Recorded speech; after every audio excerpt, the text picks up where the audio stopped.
Olá, bem-vindos ao Connected Shop Floor, o podcast onde falamos sobre oportunidades, desafios e conquistas no mundo de chão de fábrica. O meu nome é Marco Jean Carvalho e comigo tenho hoje o Diogo Costa, que está neste momento numa transição de diretor de operações para COO numa empresa industrial. Olá, Diogo, bem-vindo. Muito obrigado, Marco, bom dia. Muito obrigado pela oportunidade que me deste de falar um bocadinho da minha experiência na área das operações. Nada. Olha, Diogo, deixa-me começar assim, talvez de uma forma um pouco diferente, e perguntar-te se a tua linha de produção fosse, imagina, a representar uma equipa desportiva, que desporto é que achas que estariam a jogar? Bem, eu tenho que puxar assim um bocadinho porque eu joguei 20 anos de handball, portanto, para mim, nós somos exatamente a experiência que temos. E o handball trouxe-me várias coisas que eu revejo na minha função atual e na minha função futura, de certeza absoluta, mas que são conhecimentos que me permitiram montar a minha vida profissional com esse conhecimento, até porque me dá gozo. Okay? Isso é importante. Portanto, seria o handball. O handball Jogaste vários anos, não é? Eu joguei vários anos. O handball é um desporto de contacto, é um desporto de espaços curtos, é um desporto de coletivo. E se formos a ver nas operações, isso tudo acontece. Requer qualidade na execução, okay? Requer rapidez, requer agilidade na adaptação às defesas, um bocadinho a agilidade na adaptação ao cliente, um bocadinho a rapidez do chão de fábrica para tentar entregar ao cliente a expectativa dele. Portanto, sim, claramente o handball trouxe-me várias histórias, várias coisas que são lemas. A primeira delas, que acho que em qualquer equipa nós todos aprendemos, a mim foi o handball, mas tenho a certeza que várias pessoas podem falar, que praticaram desportos coletivos, podem falar disso. A primeira delas é que nós somos sempre tão fortes consoante o nosso elemento mais fraco. Okay? Isto é uma base. O que, transformando para a empresa, pode-nos lembrar um bocadinho os bottlenecks. A máquina que tem menos capacidade, a linha que está menos produtiva, que tem algum problema de qualidade e assim sucessivamente. Portanto, agora que falas, é engraçada a analogia.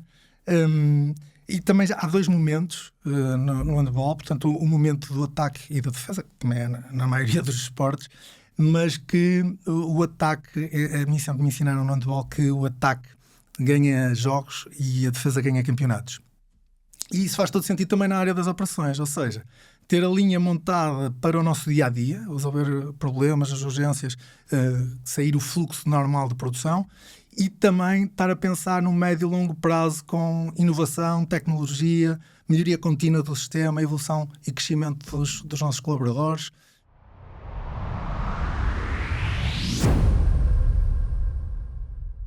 Claro, mas então tu falas-me aqui muito em ser campeão e tu claramente foste também na tua vida desportista, mas neste teu processo que tens vindo a crescer, né, desde a melhoria contínua até a posição de gestão já há bastante tempo, imagino que tenhas tido vários desafios no teu percurso e que não tenha sido um percurso todo glamouroso, como às vezes imaginamos que é o mundo do desporto, que também tem muito, muito sacrifício.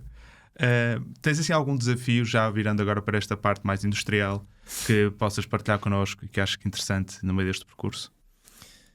Sim, no meu percurso eu acho que o desafio mais impactante, digamos assim, que me alavancou claramente a minha carreira foi quando eu era Lean Manager de uma empresa que é SMP, portanto Saint-Verdana Mother-Son Pegoform, no Parque Industrial da Alta Europa, e fui convidado pela minha chefia, que era o diretor regional, ou seja, responsável pela área de Portugal e por Brasil, para ser plant manager, substituir um plant manager que tinha saído na fábrica da Atibaia em São Paulo.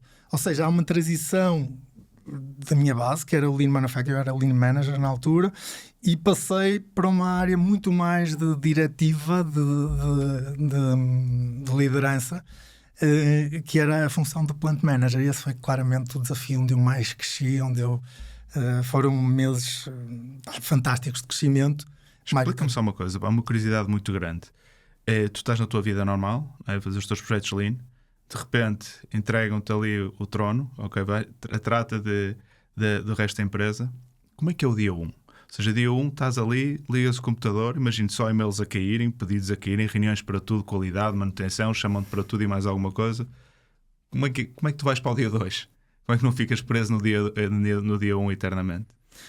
Eu acho que é muito importante nós não nos deslumbrarmos com a função, ok? Um título é um título, mas tem de haver um espírito de missão. E eu tinha claramente definido um título de missão. Eu não queria estar no Brasil eternamente. Portanto, eu fui e eu aceitei o desafio de ir preencher uma lacuna enquanto arranjassem contratassem o plant manager para a função. Levei uma forte equipa, ok? E eu conhecia muito o processo e o produto, e isso deu uma vantagem bastante grande. E também a fase, eu vir da melhoria contínua e do Lean, proporciona características para os jovens engenheiros, no caso de o planeamento, a comunicação, a metodologia e o foco que se tem de ter, para alinhar as equipas em, ok, dia 1, conhecer as equipas, ponto principal, quais são os objetivos, onde é que estamos a falhar, o que é que a gente pode fazer para envolver as pessoas. E havia assim alguma área de foco grande na altura que tinhas de focar, tinhas de concentrar? Havia em todas, aquilo era uma questão bastante grave, portanto a fábrica de Anchieta produzia, penso que na altura, cerca de 3 mil carros por dia. Anchieta e Taboteira, a SMP era a fornecedora das duas, 3 mil carros, e nós estávamos a perder, ou seja, a não completar o carro 300 para-choques por dia, portanto, que é um ponto muito crítico. Portanto, ao fim da semana, mais ou menos? Era mais ou menos 10%. Ao final dos 5 dias estava com um desfazamento bastante grande e tinha um backlog grande de carros em parque à espera dos para-choques. Portanto, havia claramente um problema grave de processo. Pronto, e eu aí tinha gente da área da pintura, gente da área da montagem, que eram os dois hotspots, e com o envolvimento das pessoas de lá. Pronto, há uma coisa, lá há um termo que eu gostei muito de ter, que foi mais vincado, nós também aprendemos na faculdade, mas foi mais vincado, que é a engenharia faz no chão de fábrica. E na altura eu lembro que no primeiro dia não, no segundo dia não, mas no terceiro dia eu estava a entrar sempre nos gabinetes de engenharia e estavam 20 e tal engenheiros, todos sentadinhos no computador, sem problemas nenhuns, e a fábrica a perder a cadência.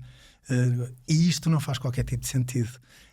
Portanto, ao terceiro dia eu disse, meus senhores, tu és responsável do processo de que área? Da pintura, então vais acampar na pintura, tu és responsável deste, então vais acampar aqui. Pronto, e foram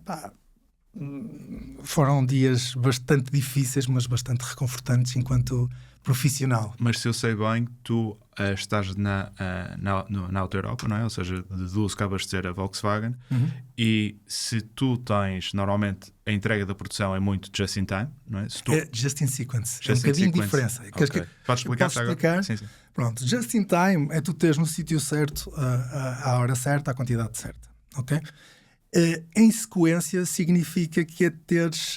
eu costumo dar um exemplo, não sei se temos tempo, mas um exemplo que é o exemplo das cervejas. Okay? E eu adoro dar este exemplo porque acho que todos nós entendemos bem. Quando tu estás num bar com os amigos e tu pedes à senhora uma cerveja, o mercado está a pedir ao cliente, ou seja, estás a fazer um sistema de pool e ele entrega-te a ferramenta.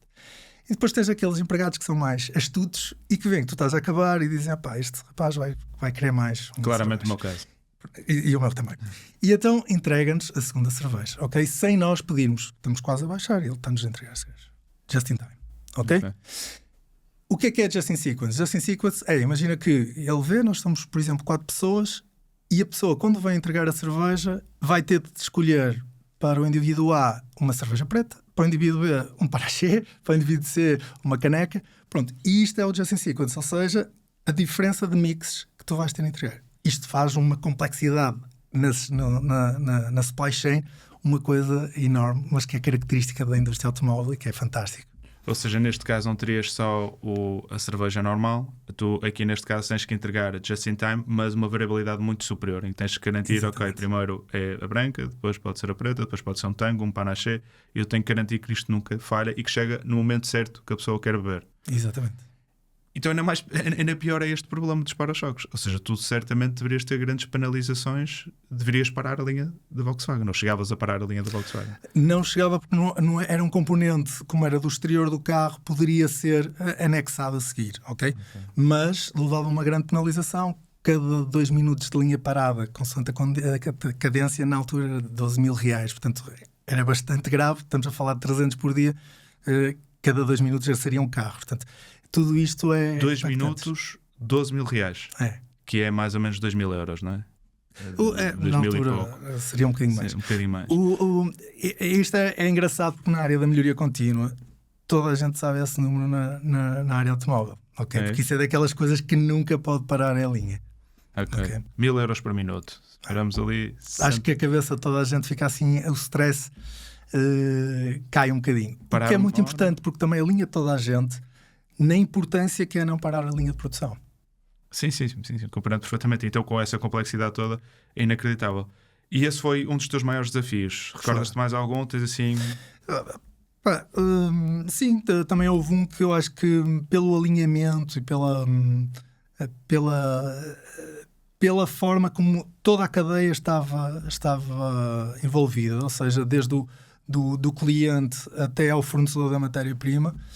Foi quando aconteceu um infortúnio de um incêndio numa empresa portuguesa e nós fazíamos o produto um bocadinho diferente, no entanto ajudamos podemos considerar parceiro, porque no fundo ele subcontratou-nos de alguma forma, a não parar. Então nós de alguma forma fizemos a introdução de todo o projeto de manufatura de 12 projetos no espaço abaixo de um mês, o que é uma coisa fantástica. Toda a gente que sabe na indústria o sistema de aprovação pode durar entre 1 ano e meio, 2 anos, até 3. Portanto, foi um encurtar muito grande, mas com a envolvência de todos. Deixa-me ver se eu percebi isto corretamente. Tu ganhas um novo cliente, não é? Repentinamente, e fazes 12 projetos, que normalmente demora perto de 1 ano a 2, fazes em menos de um mês. Correto. Foi isto que aconteceu? Foi. Das 5, ou vocês são grandes craques, ou então havia um problema antes num ano e meio a 2, ou está-me a falhar alguma coisa. Como é que de repente conseguimos encurtar tanto um prazo, um planeamento? Primeiro ponto, para te responder à tua pergunta, o produto já estava claramente definido e no mercado. Ok? Pronto, isto tem muita burocracia e muitas áreas por trás que é diferente. Segundo ponto, o que foi de alguma forma colocado como urgente foi a urgência de homologação do novo produto. Ok? Pronto, e isso, tendo o cliente, e estamos a falar dos clientes, eram clientes, são colossos mundiais da indústria automóvel, portanto, grandes OEMs, o cliente sabia claramente que caso não conseguisse homologar, que não conseguíssemos peças da forma como ele tem os registros e as necessidades de qualidade, que ia parar a linha de produção. Ora, isso, como tu sabes, é uma coisa que é proibida na linha toda da indústria. Portanto, eu acho que isso foi o principal objetivo para redução de todos aqueles tempos mortos de burocracia ficou em cima da secretária. Não houve aqui comentários desses. Houve mais comentários de às 2 da manhã eles estão a homologar na Alemanha, depois dão-te o feedback se consegues produzir já mais, não sei. Foi mais este tipo de agilidade. Também foi um mês muito difícil para todos, foi bastante duro. Não era uma coisa sustentável para a frente manter este ritmo, não é? Estes processos da Task Force são tudo processos em que vão requerer o acompanhamento e normalmente o trabalho de 24 horas, porque tu não consegues reduzir o número de para-choques que estás a perder sem fazer turnos suplementares depois para tentar colmatar os carros que tens em parque, não é? Ou seja, eu punha... E há áreas muito específicas, por exemplo, na área da pintura, em que tínhamos de ter pessoas a fazer 12 horas e a passar a informação um ao outro, de forma a garantir que a tonalidade fosse a correta, que tivesse a cumprir. Portanto, é uma luta que exige um esforço bastante grande. Sim, percebo perfeitamente. E compreendo que seja possível, não sendo algo sustentável, não é? De forma... Sabes qual é a dificuldade? A dificuldade é depois essas pessoas que são prontas para a Task Force fazerem o dia-a-dia. Pois. Porque isto estamos a falar de perfis diferentes de pessoas. Eu gosto de passar o cabo das tormentas, eu gosto de andar em velocidade de cruzeiro, não é? Sim. É o mesmo também em fases diferentes de uma empresa, não é? Há pessoas que gostam de lançar o projeto e começar o projeto, e depois aqueles que gostam de ter aquele crescimento mais sustentado. Diz-me uma coisa, nós falamos aqui um bocado sobre planeamento, e o planeamento da produção super exigente.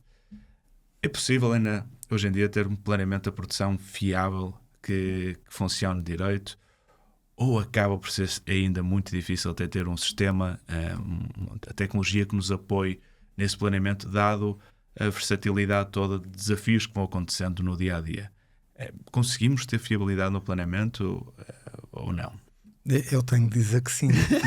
Eu sei, a pergunta exige de isso. operações exige isso, porque a área comercial ia ficar já em pânico. Bem, vou-te pôr a questão de outra forma. O planeamento tem intervenção da parte do mercado e da parte das cadeias de abastecimento. Ok? Pronto, isto são os dois extremos. Existe fiabilidade no mercado? Não. Existe fiabilidade na cadeia de abastecimento? Também não. Além destes dois extremos, temos a parte da manufatura, a nossa parte de produção, que tem as máquinas que podem parar, tem as pessoas que são pessoas que têm absentismo. Portanto, há aqui uma série de influências e de variáveis que podem alterar. Agora, eu penso que estamos a trabalhar cada vez mais, e o que o mercado diz é que há uma tendência clara para a hipercustomização, qualquer tipo que seja a indústria, umas mais que outras, como é óbvio, e estamos a trabalhar com as novas tecnologias mais para a agilidade de todo este processo. Okay? E aqui a definição estratégica daquilo o que é que a área de operações define. Um fornecedor é um fornecedor ou é um parceiro? Okay? Certo. O cliente pode ser informado constantemente ou é melhor ser informado só um pouco antes? Depende sempre da nossa premissa de negócio. E aqui é o negócio que manda. Pois, mas muitas vezes um planeamento menos eficiente leva a um aumento de estoques, não é? Intermédios, supermercados. Mas como tu disseste há bocadinho, e agora voltaste a referi-lo, cada vez mais existe uma personalização muito grande dos produtos e uma variabilidade muito grande dos diferentes tipos de produtos que nós produzimos. A velocidade, segundo vértice, é a velocidade de entrega destes produtos. E depois o terceiro, que deduz, é preço. Não é? Preço também deve ser rei. Por isso nós temos que fazer muito, rapidamente, com uma variabilidade muito grande e muito barato. Isto parece uma manta. O que é que fica destapado normalmente? Qual é que é o que destapa? Depende do negócio. O ganhar parceiros, o ter parceiros fiáveis, alinha completamente toda a nossa supply chain. Okay? E às vezes, explicar ao cliente que, olha, você vai pagar um bocadinho mais caro, porque nós, além de termos a engenharia apropriada com o melhor conceito que nós damos para si, além disso estamos à espera da matéria-prima que achamos que é o ideal para fazer isto. Sim, exatamente. Porque as pessoas há um ponto número 1, toda a gente quer qualidade. Ok? Certo. Se calhar não estamos a falar dos mesmos níveis de qualidade, porque o cliente é que define a qualidade. Ou seja, o cliente pode dizer, não, isto é só para fazer um furo e não tem problemas nenhuns, ok? E aí podemos fazer uma coisa muito mais simples. Ou o cliente pode fazer, não, eu quero que isto saia com uma precisão de 2 microns e quero que faça esta peça em 30 segundos. E isto são conversas completamente diferentes. Portanto, depende do que é que o cliente quer. O crítico na supply chain é garantir que nós ouvimos o cliente e trazemos essa informação para dentro para entender o que há. Porque há vários tipos de cliente. Um cliente que escolhe uma coisa muito mais complexa ou um cliente que escolhe uma coisa muito mais simples. Okay? Sim. E nós temos de estar aptos para tentar adaptar o mercado a isso. Agora, em termos de planeamento, respondendo um bocadinho à tua função, pronto, o planeamento tem umas regras base de funcionamento, ou seja, é o chamado core do planeamento. O planeamento que é feito anualmente, normalmente todas as empresas têm um budget anual, okay? Então, vamos prever vender X e depois fazem um acompanhamento até receber, por exemplo, na Alta Europa, toda aquela lógica de supply chain, porque estamos a falar pequenos sensores, pequenos motores, o que for, tem uma lógica de, ok, a 6 meses o que é que vamos vender, que cor é que vamos vender, que acessórios é que vamos vender, qual é que é mais ou menos o mix, depois revêem a 3 meses e depois vão encurtando até um planeamento que normalmente está fechado na área da pintura 2 dias antes. 2 dias era bom que fosse 2 dias, às vezes antigamente era uma semana, agora não é bem assim. Pronto. Na área, por exemplo, do Engineer to Order, que é a área da Fresite, há um budget anual e depois a partir daí... Podes-te explicar o conceito rapidamente? Engineer to Order. É exatamente nós falamos com o cliente e desenvolvemos até o que é que ele quer. Somos um parceiro tecnológico para desenvolver o que é que ele quer. É mais uma lógica de prototipagem? Prototipagem, quer dizer, nós fazemos as ferramentas para ele as utilizar. Okay. Normalmente nós dizemos na Fresite, nós não somos produtores de ferramentas, nós não produzimos ferramentas, nós produzimos soluções para o nosso cliente. Okay. Porque a oferta que é dada ao cliente é muito maior que só ferramentas.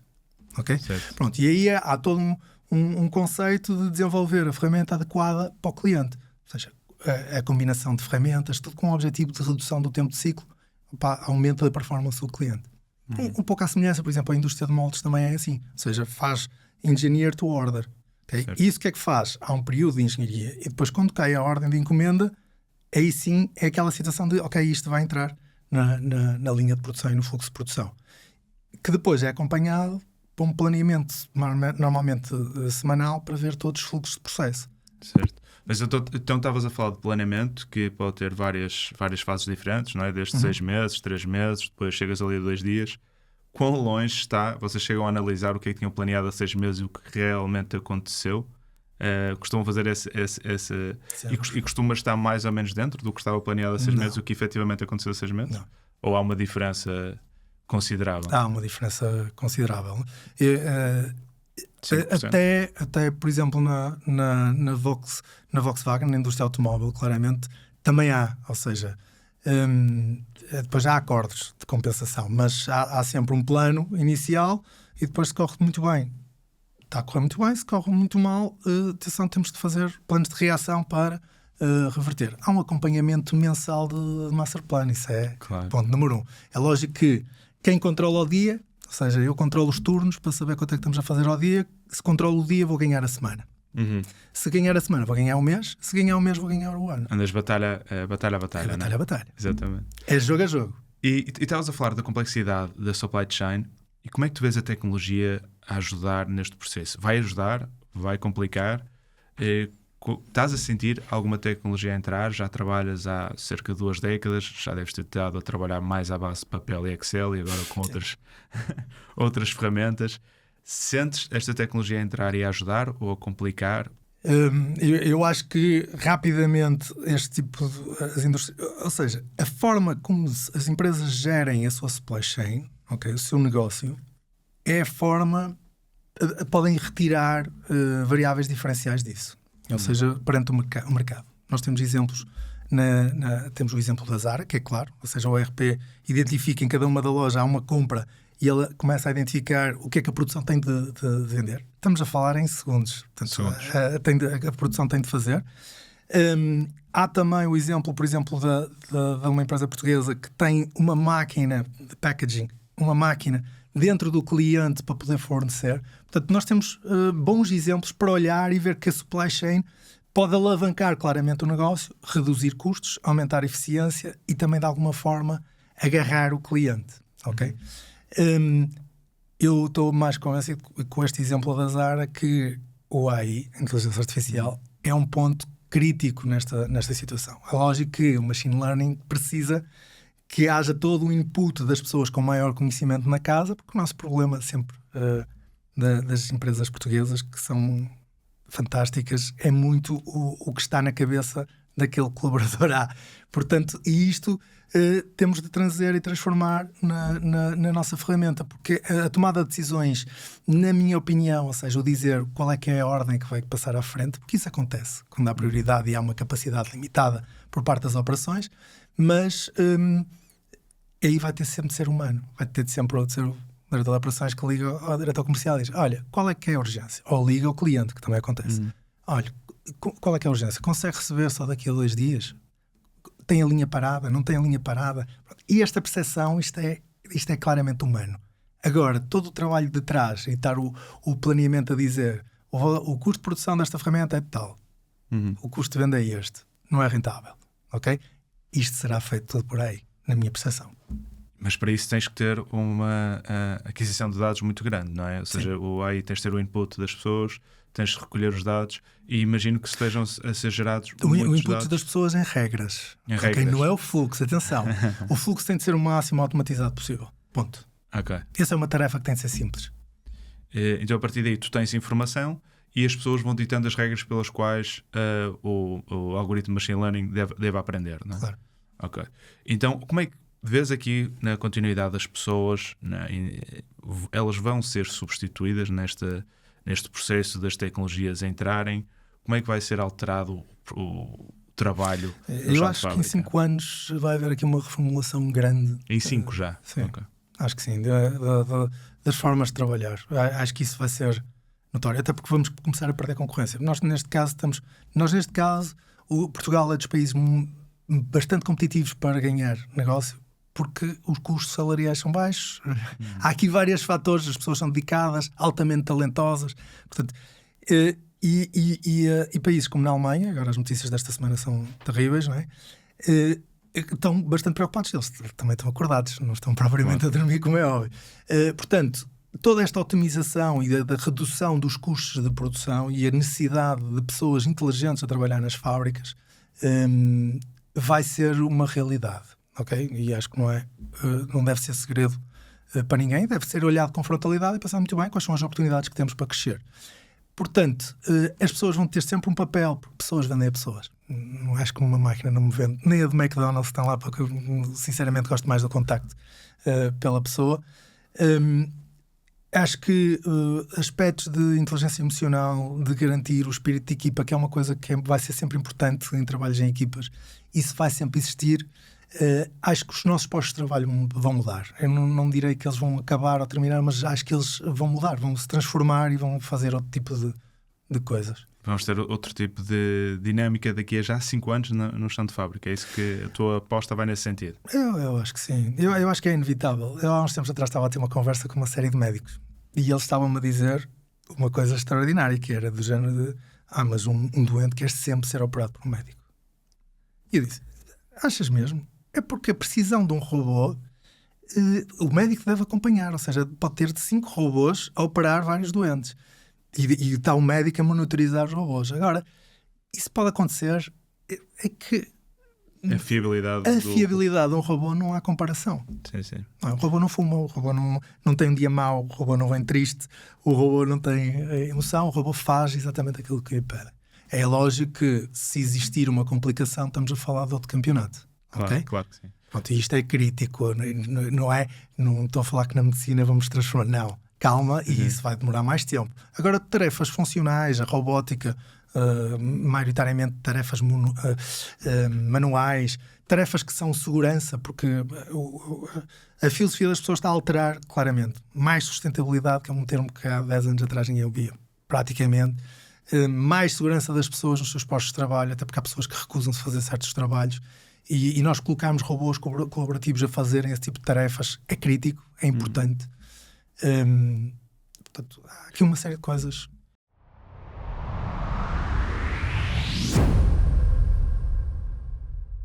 Eu compreendo perfeitamente. Tu já tens uma carreira bastante experiente no mundo da indústria. Estiveste em diferentes indústrias, estiveste tanto nas torneiras como no packaging, automóvel, e agora vais para o têxtil. Dentro disto, cometeste alguns erros, algumas falhas, dessas que falas. Lembras-te assim de algum erro que tenhas feito e que pensas,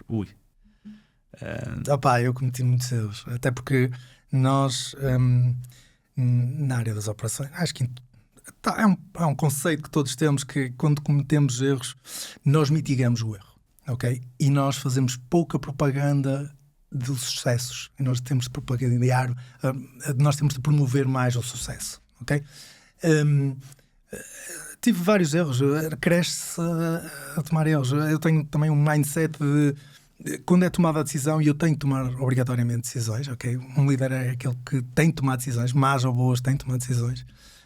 Depende aqui um bocadinho do timing para fazer, mas há coisas que eu olho para trás e penso, se calhar agora fazia coisa diferente. Sim, fazia, mas na altura a minha opinião e os dados e a informação que eu tinha para decidir eram estes. Certo. Portanto, aí eu vivo com consciência tranquila. O que acho que há coisas que são importantes é tu olhares no espelho de manhã quando vais fazer a barba e não te vergonhares da pessoa que és. Portanto, e para isso é preciso seres transparente, é preciso teres bom senso, é preciso teres coerência, é preciso teres consistência nas tuas ações, ou seja, não dizer hoje e amanhã não dizer uma coisa contrária, não estar hoje muito, ok, temos de atingir os objetivos e depois amanhã não há problema nenhum.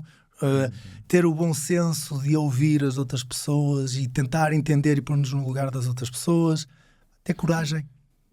E otimismo no meio disso tudo é importante? Eu sou uma pessoa otimista por natureza, eu acordo bem disposto de manhã e sou sempre, isto vai correr bem. Eu tento ver sempre o lado bom das coisas, sempre. Quando tenho um copo meio cheio, eu estou a pensar como é que eu vou enchê-lo. Portanto, não há aqui um grande... Não estás preocupado de estar meio vazio, não é? Não, acho que também é a atitude com que nós estamos. Eu não consigo dividir bem a minha vida profissional e a vida pessoal, ok? Porque elas são a mesma pessoa. Ou seja, eu não consigo. Work-life balance não é um conceito. Tirar. Não, tenho os meus momentos. Por exemplo, dependendo dos dias, entre as 6 e as 8 da noite, ninguém me pode ligar, às 8 e às 9 da noite. Ninguém me pode ligar porque eu vou estar a ir buscar as crianças, a dar-lhes banho e a jantar com a minha família. Portanto, aí nesse período não. Mas a partir daí podem ligar. Portanto, ao antes também. Portanto, isto é tudo uma relação de equilíbrio e um posicionamento de equilíbrio que cada um de nós, enquanto líderes, deve montar na sua cabeça. Líderes ou não só, também o próprio profissional deve montar. Sim, e quando estás a montar as tuas equipas e estás a recrutar membros, em que é que te focas mais? É nas competências técnicas, nas competências mais humanas, nos valores? Em que é que te focas mais?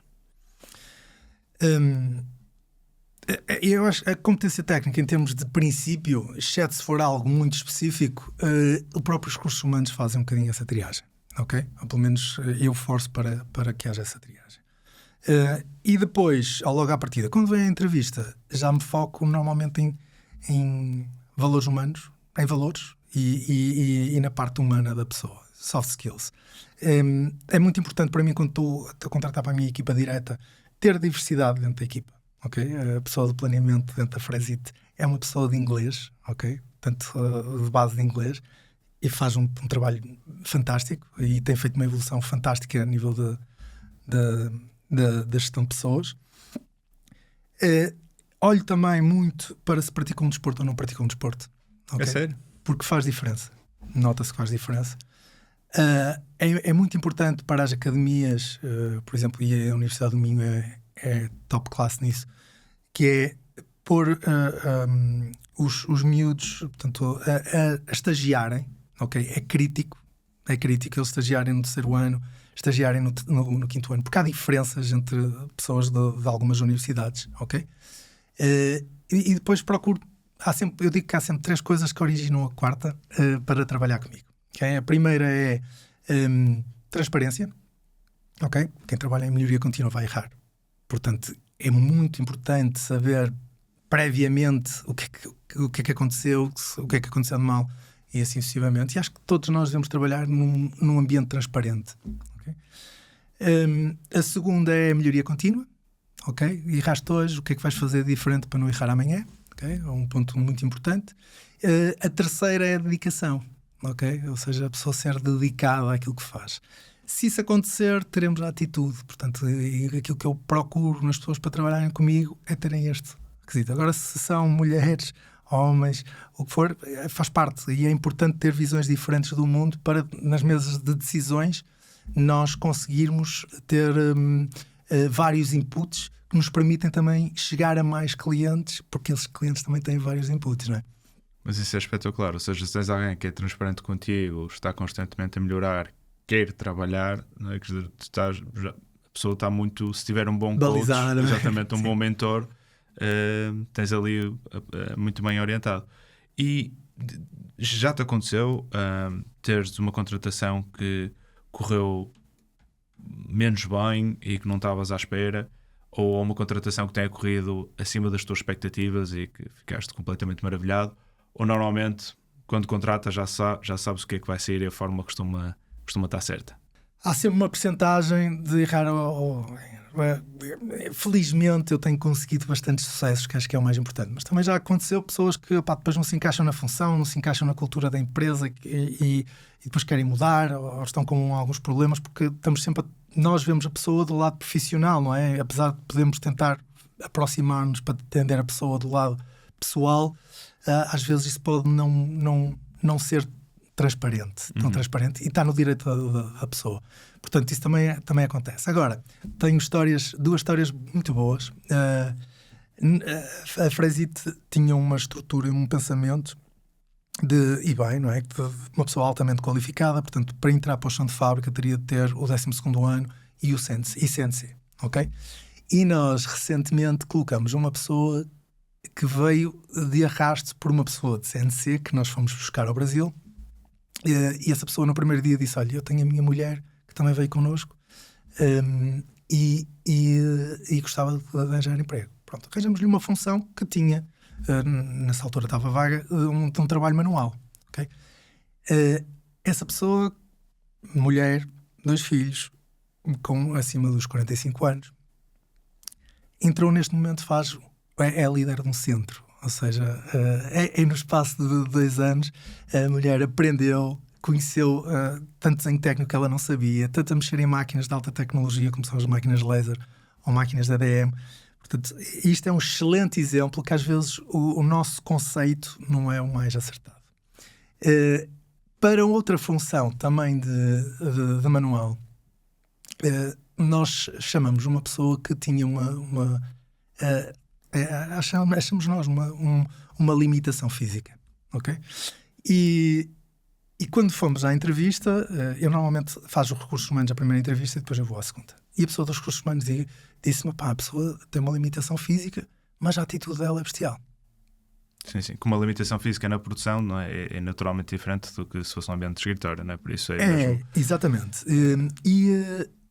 Essa pessoa entrou, falamos um pouco, está sempre o líder do centro para onde a pessoa vai trabalhar, e o líder na altura disse-me assim: pá, mas eu não sei porque o trabalho vai requerer que ele esteja muito impecável. A pessoa, além de ter entrado, foi um símbolo enorme para dentro de toda a organização, ok? Ganhou o prémio, a Frasir tem prémios anuais, ganhou o prémio de colaborador mais em conta, ou mais dedicado, pronto, e é uma mais-valia clara dentro da fábrica. Pronto, e isto é muito importante pensar também nos símbolos que nós enviamos para dentro e nas pessoas que nós trazemos para dentro das equipas. Sem sombra de dúvidas, sem sombra de dúvidas. E no meio disso tudo, então, que crias bastante talento dentro de Portas, hoje em dia o mercado está muito dinâmico, não é? Principalmente eu sinto que as novas gerações gostam, já não olham para uma empresa e imaginam ficar lá a vida inteira. Nem para uma relação, ou fazem, quanto mais para uma empresa. Como é que tu fazes para reter este talento que é tão bom como os 2 exemplos que falaste? Como é que fazes para reter? É possível reter? Eu quero sempre acreditar que sim. Tu realmente és otimista, não é? Sim. Pronto. A base, a academia, o que nos transmite é acompanhar o life cycle do colaborador e montá-lo. Não só para as pessoas que estão a entrar, mas para as pessoas que estão lá há bastante tempo. Acompanhá-lo e dar-lhe estímulos em várias áreas, fazer crescer de uma forma sustentável. Tem de ser claro para todos, porque são pontos muito, muito, muito críticos. Claro. Porque esse faz muita diferença. Depois é pensar: ok, muito bem, o que é que eu posso fazer para crescer? Onde é que eu quero estar daqui a 1 ano? Onde é que eu quero estar daqui a 2 anos? E estar a traçar um caminho de forma sustentável para a pessoa. Não faz sentido alguém que sai da faculdade em 1 ano, 2 anos, estar como diretor de produção. Claro que sim. Não faz sentido. Ele vai morrer. Okay. E na minha visão, na experiência que eu tive, todas as vezes que fomos transparentes relativamente a uma fase mais difícil ou exigente,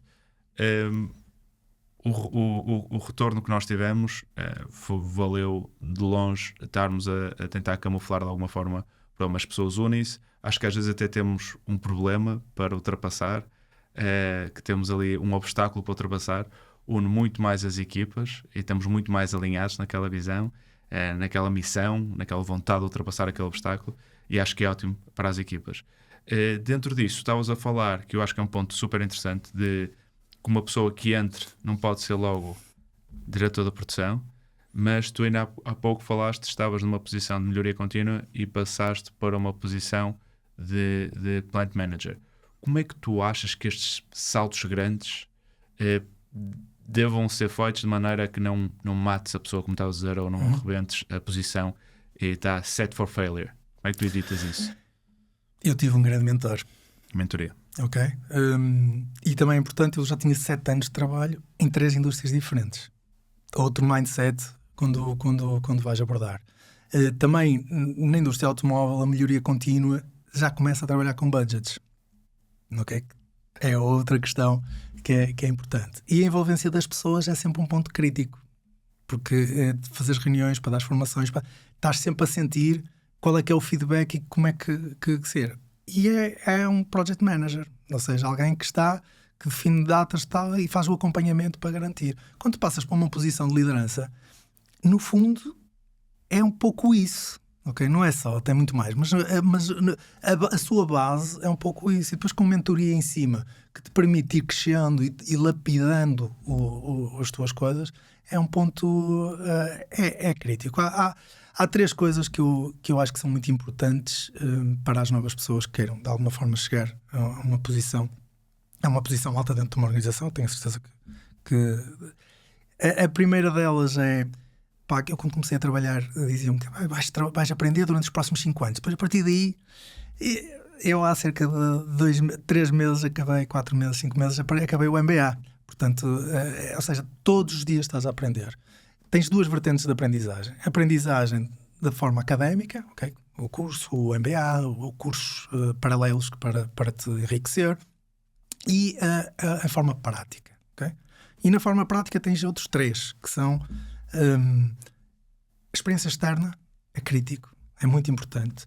Tens o ganhar tempo a ver e ouvir as pessoas, ok? Crítico também. E por último, o ver o fluxo de processo. Ponto crítico para a aprendizagem. Basta olhar como é que a fábrica funciona, qual é a dinâmica. No Brasil, a fábrica era dividida na área fabril e a área e tinha um varandinho enorme. E eu passava grandes horas, até conversas que fazia com pessoas de engenharia que vinham, e eu estava no varandinho, portanto, tinha gabinete, mas raramente estava no gabinete. Aliás, com os portáteis eu normalmente estou sempre na produção. Mas tinha um varandinho enorme e eu fazia até reuniões ali só para estarmos também a olhar e a ver o fluxo normal do processo, como é que as coisas funcionam. Aprende-se muito com isso, ok? Portanto, prática e academia são 2 pontos essenciais para tu ires crescendo dentro da área. Esta é a parte da aprendizagem. Segunda parte, mentoria. É muito importante escolher os mentores. É muito importante ter alguém que te faça crescer de forma saudável e sustentável. Okay? E por último, que é uma questão mais pessoal, que é monitorizar isto. Ou seja, qual é que são o meu objetivo a curto prazo, qual é que é o meu objetivo a médio prazo, qual é que é o meu objetivo a longo prazo. Okay? E todos os anos fazer assim uma revisão. O que é que eu fiz? O que é que eu consegui? Onde é que eu cheguei? Porque isto é muito importante as pessoas terem esta consciência. Fazes essas reflexões contigo? Chegas no final do ano ou numa altura do ano e pensas como é que foram os últimos 6 meses, 12 meses? Sim. Acho ótimo. E diz-me uma coisa, quando estás a olhar dentro desta lógica, mesmo a 6 meses, 12 meses para trás, e estavas a dizer ainda há pouco que daqui a 5 anos o chão de fábrica acreditas que vai estar bastante diferente do que está hoje em dia, olhando para a frente, para os próximos 12 meses, 2 anos, que coisa é que tu achas que são assim os desafios que tu vês, ou até já agora, neste momento, a indústria a ter? Como eu falei há pouco, a mudança de hábitos de consumo, ok? Falta de pessoas e também a necessidade de ter cadeias de abastecimento ou parceiros de fornecimento, porque acho que vai ser um ponto crítico. Olharmos para as nossas gerações e as nossas gerações estão aí para fora, ok? E a nossa preocupação deveria ser conseguir trazê-los para dentro e eles serem mais empreendedores, não é? Serem mais... eles voltarem, mas que voltarem com uma expectativa mais de tentar criar e gerar emprego dentro do país, de criar mais valor através da inovação. Não é à toa que grandes empresas estão a montar aqui as suas sedes, porque nós temos grandes talentos dentro da casa, ok? Nós estamos a conseguir de alguma forma retê-los e motivá-los para eles estarem no negócio, e isso é da responsabilidade das lideranças, que eu estou incluído. Ou seja, o que acaba, estás a falar da fuga do talento português para outros mercados, sim, não é? Sim. Mas acaba, eu já agora fui uma dessas pessoas, muito talentosa, é isso que me estava a referir, não? Mas que tive durante 3 anos fora, e acho que essa experiência também foi muito rica. Ou seja, depois, para poder voltar, aqui idealmente seria num efeito bumerangue, não é? As pessoas iam...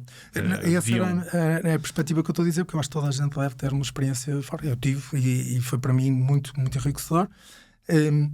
E o que eu acho é que nós precisamos de uma liderança muito mais assertiva e inovadora dentro das estruturas que nós temos, ok? Mas é a minha opinião. Agora, voltando à tua questão inicial, como é que nós podemos conciliar esta falta de pessoas? Porque a verdade é que as empresas normais vão demorar tempo a chegar a um nível tecnológico em que consigam ter robótica no chão de fábrica. Porque isto não é de um dia para o outro. Eu não posso passar de uma indústria 1.0 para uma indústria 4.0. Vou lá e compro o material todo. Não é assim? Não compra a máquina está a funcionar amanhã? Não, porque depois quem vai utilizar as máquinas são as pessoas. Okay? Eu conheço por experiência própria de células de máquinas manuais em que nós colocamos máquinas CNC e depois o operador trabalha nelas como máquinas manuais. Okay? Porque isto está no mindset das pessoas e isto tem de ser, o colaborador tem de ser acompanhado para comprar a máquina, para escolher a máquina e para ele estar pronto e dar-lhes as ferramentas digitais, porque eles precisam, como é óbvio, para que depois a célula, quando seja introduzida, a máquina, quando seja introduzida, comece a ganhar a sua rentabilidade aos poucos, até chegar a um nível. E esse período, normalmente, desde que decides fazer a alteração do posto para um posto mais semiautomático, mais digital, até começar a ter a rentabilidade disso, que deduzo que seja a produzir com menores defeitos, com maior cadência, maior velocidade do que estava antes. Qual é que é esse período, então, de onboarding, de transição? Pronto, tens um período de aquisição de equipamentos que pode variar 3 meses a 1 ano. Pronto, logo à partida. Mas antes disso acontecer, nós já estamos a estudar o processo com as pessoas do centro, de forma a que ele consiga começar a incorporar o ganho que ele vai ter em ter uma máquina de CNC. Ok? Porque ele tem medo. Ele tem medo de falhar. Como disseste, a pressão do chão de fábrica que ele passa a falhar são 6.000 euros. E essa pressão é que deve ser libertada e deve ser logo à partida a pessoa encaminhada para esta evolução, porque isto é muito crítico nas lideranças, garantir uma evolução das pessoas e acompanhar as suas pessoas. E para isso acontecer é preciso, lá está, perder tempo, olhar e ver os processos, ver, esta pessoa não vai ser indicada para pôr aqui essa máquina, porque não vai conseguir incorporar isto. E dentro de uma organização há espaço para isso tudo. Certo. Tu falaste do Brasil. Como é que, na tua experiência no Brasil, foi a adaptação a uma cultura, apesar de partilharmos muito em comum, mas uma cultura bastante diferente da nossa? Temos quase uma matriz de gestão e de liderança que podemos aplicar sempre para qualquer empresa, em qualquer geografia, ou existe aqui uma necessidade de adaptação muito grande?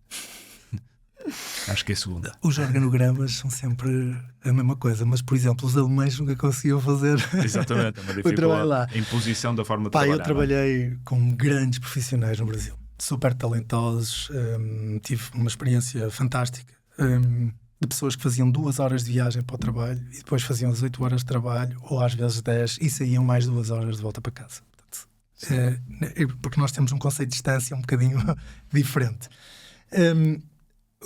É lógico que o português e com a língua que nós conseguimos adaptar. Eu não trabalhei só no Brasil, eu trabalhei no chão de fábrica no México, na República Checa, na Alemanha, portanto, na Índia, curtos períodos de tempo, mas, no entanto, eu trabalhei com várias pessoas, a nossa vontade, a nossa frontalidade, com o que falamos, e todas elas são diferentes, não é? A cultura é diferente, eu tenho que ter cuidado com algumas coisas, fazer crescer, pronto, tudo isto é diferente, mas o âmbito ou seja, o sentido de, se fizermos isto vamos ser recompensados, é sempre alguma coisa que é muito importante.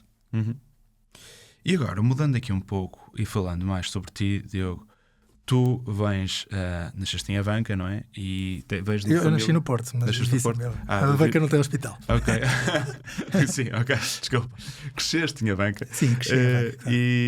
E lá até tens uma grande fábrica, não é? Que acho que domina ali, tens um ambiente industrial grande, da Nestlé, então é essa distribuição da Avanca da Nestlé, mas de uma família de médicos, não é? E foi sempre um pouco deduzo que as conversas em casa tenham sido muito à volta da medicina, exceto o teu pai, que foi para a engenharia, e tu acabaste também por ir para esse mundo industrial. Arrependes-te de ter perseguido essa carreira de engenharia, do mundo industrial, das fábricas, da pressão, de paras um minuto, temos que pagar 1.000 euros? Não, a pressão é o que eu gosto, é um pouco o que me transfere do handball para eu comecei a ter gozo na minha profissão, porque muitas das vezes estamos desanimados, portanto, tiramos engenharia, e depois passamos ali um tempo sem perceber muito bem qual é que é o nosso espaço, e depois isto, de vez em quando há um clique de uma reunião em que nós, de alguma forma, sentimos que estamos quase no final de um jogo para ganhar e que temos de estar todos alinhados e olhamos para as pessoas e as pessoas estão alinhadas. Portanto, eu muito sinceramente, eu fiz um teste psicotécnico no 9º ano de escolaridade e quando fiz o teste, saí do teste e disse assim, pode dar o resultado que for que eu vou ser engenheiro. Pronto. E a partir daí eu não me vejo a fazer outra coisa, até porque a engenharia dá para fazer várias áreas. Eu comecei por uma engenharia muito industrial da parte de Lean e depois passei para a área da gestão. Portanto, há um espectro muito grande e tu podes fazer o que quiseres. É uma ferramenta que dá para tu fazer. Já agora o teste deu engenharia? Tinha uma porcentagem alta de engenharia. Boa. Mas então, se agora disséssemos, olha, voltavas atrás e dizíamos nessa altura, não podes ir para a engenharia. Hoje em dia, sabendo o que sabes, para que área é que terias ido como alternativa? Há assim alguma área que gostarias de ter, em verdade, que não fosse engenharia? Não, eu acho que iria acabar numa área de medicina, mas há uma área que eu gosto muito de coaching de pessoas. Para mim, eu identifico o que me dá mais gozo no meu dia-a-dia de trabalho é líder de equipas de alta performance. E, portanto, e agora como fiz o MBA, portanto, esta mentalidade de dar coaching, de dar mentoria, é uma mentalidade que eu tenho intrínseca e que gosto. Sim. E no meio desse coaching, ou seja, quando estás a trabalhar com as tuas equipas e vês que são equipas de alta performance, nem sempre as coisas correm super bem. Quando tens um feedback menos construtivo a dar, ou não um feedback, não é, esse construtivo sempre será, mas um feedback menos positivo a dar, qual é que é a melhor forma de o fazer para não destruir a moral da pessoa que está ali a lutar para conseguir ganhar o jogo e o campeonato? É dar, eu acho que deve haver transparência. Deve haver transparência sempre na forma como nós trabalhamos e o feedback deve ser contínuo, para não ser assim uma coisa formal, dizer assim, olha, porque quando tu passas para uma mesa às vezes com alguém dos recursos humanos dizer isto, tu estás já num cartão amarelo, portanto na próxima ele vai sair. Portanto, e isso também não quer chegar a esse patamar. O dar feedback é fazer um acompanhamento máximo para que a pessoa consiga evoluir, portanto, e deve ser frontal e deve ser uma só. Ok, é a minha base. Keep it simple. É dizer-te, tens de melhorar. Olha, eu acho que tu tens de melhorar este ponto aqui. Mas frontal, mesmo há pessoas Sim. que estão mais habituadas a... Não fazê-lo isoladamente, não é? Só ele. O importante é também dar a palmadinha às costas, dizer, excelente, foi uma excelente reunião, muito bem conduzida, estiveste muito bem. Isto também é importante. E não ter medo da pessoa errar. Se nós queremos desenvolver pessoas, as pessoas elas vão ter de testar. Sim. E elas vão ter de sair da sua zona de conforto e elas vão errar e vão acertar.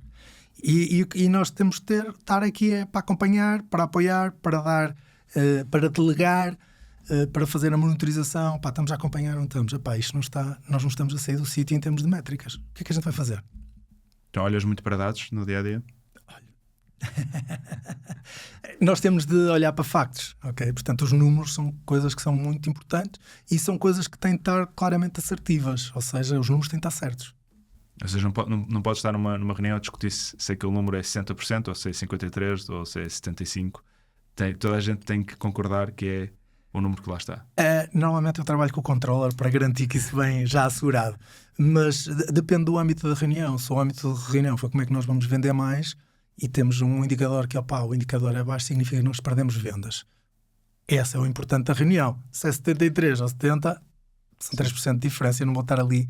Não, tem a ver sempre com o foco no negócio. E nesta transição que tu fizeste, a melhoria contínua, né, para depois Plant Manager e sucessivamente para CEO, numa posição de CEO, como estás agora a falar, imagino que comece a vir uma lógica comercial, e até já antes, se calhar, já na Plant Manager, já a ter contacto com os clientes e com as entregas. Como é que foi ir para o outro lado negro da força, não é? Porque normalmente existe sempre esta luta da produção e da parte comercial, naturalmente. A produção quer vender carros pretos e a parte comercial quer vender o que o cliente quiser. Como é que foi veres do outro lado? Percebeste alguns problemas? Discordaste da forma como está a ser feito? Eu acho que sou o CEO que sou hoje porque tive acesso às vendas e tive acesso à área comercial e tive acesso a conhecer o cliente. E agradeço aos diretores comerciais que me permitiram isso e aos comerciais que me permitiram isso. Porquê? Porque eu conseguia ouvir o cliente e consegui adaptar também com o input da equipa comercial as operações à área de cliente. E isto é crítico no negócio. Castelos é algo que tem de acabar rapidamente nas nossas indústrias, e eu sei que a tentação para que isso exista é crítico, mas é muito importante ser uma linha contínua de toda a gente ter noção o que é rentabilidade, ok? E a área comercial precisa ter um bocadinho mais de noção que é preciso a empresa ser rentável, porque se não for rentável nós não conseguimos fornecer este serviço. E é importante a área das operações ter noção que quando o cliente pede uma urgência mesmo urgente e nós temos de ir, é por isso que vamos alterar o planeamento, que é um ponto. Temos de alterar o planeamento porque este cliente vai nos garantir mais coisas para o futuro, porque isto é muito importante. Eu muito sinceramente, em termos de mercado e com a experiência que tenho, dentro de uma cadeia de produção há várias dificuldades, mas há dificuldades que para mim, enquanto engenheiro, é 1 e 0 a parte fabril, mas a área comercial é uma área muito difícil e muito complexa. É difícil vender. Eles não conseguem. É importante ter estimativas, e eles conseguem fazer estimativas se forem aos clientes e terem, nós para a próxima construção do master plan. É sempre algo fantástico dentro de uma organização. Deve partir sempre das vendas. As vendas têm de dizer, nós prevemos vender cerca de 100 milhões. Desses 100 milhões, 50 milhões é carros pretos, 40, o que for. Mas ter uma descrição um bocadinho do mix, de forma que as operações consigam montar a produção acertada para aquela situação. É lógico que na indústria customizado vai haver sempre variações e picos dessas ofertas e dessas encomendas, ok? É lógico. Mas tem de estar ali nivelado. Portanto, a comunicação, a mim, é o ponto fundamental. E aquilo que eu aprendi na Fresit, que me deu essa possibilidade, foi exatamente que existe a voz do cliente, existe a voz do comercial a passar para o lado das operações, e isto tem de acabar. Ok, depois existe a voz das operações a passar. O telefone estragado que vai passando. Que vai passando e a comunicação vai... e tem de ser alinhado. Toda a gente precisa entender claramente o cliente e entender o que é que nós podemos fazer aqui para equilibrar e sermos muito mais eficientes. A linha toda. Então, deixa-me aqui só, numa forma de conclusão, aqui pensando um bocado no público mais jovem que está neste momento a começar a carreira dele no mundo industrial. Qual é que seria o conselho que tu possas dar a estas pessoas, destes jovens que estão a começar o seu percurso, para um dia que tenham a ambição de um dia estar numa posição de liderança semelhante à tua e por aí além? Eu terminei há pouco o MBA na Porto Business School, e um dos fantásticos professores que tive foi o Nuno Bernardo, que trabalha na Superboc. E ele trazia várias pessoas às suas aulas, convidados, e um deles era um diretor-geral e um vice-presidente da Procter & Gamble. E ele comentou e disse uma postura que achava que a empresa seguia e que me deixou pensar. Portanto, ele dizia que cabeça calma, coração quente e mãos trabalhadoras. A nossa postura de estar... na vida profissional é um bocadinho a postura de estar na vida pessoal. Portanto, isto eu acho que se realiza e que funciona da mesma forma. E a minha interpretação, cada um pode fazer a sua, mas a minha interpretação é claramente a cabeça calma, a assertividade, a racionalidade e o foco, o coração quente, a paixão, a integridade e o humanismo, e as mãos trabalhadoras, a dedicação, o empenho e a responsabilidade. Eu penso que é a postura normal que cada um de nós que tenha a ambição, que queira ter a coragem de fazer coisas diferentes, porque na vida é isto. A vida é feita de ciclos. Uns bons, uns maiores, uns mais menores, outros diferentes, mas é criarmos expectativas, definirmos objetivos, alcançarmos os objetivos, revermos os objetivos, e esta postura ajuda a nós termos uma percepção de que temos de fazer coisas diferentes, e é isso que nos faz crescer. E tu próprio estás agora a iniciar um novo ciclo e desejo-te muito sucesso nesse novo ciclo. Muito obrigado por teres vindo, teres aceito este desafio. Foi um prazer enorme. Muito obrigado.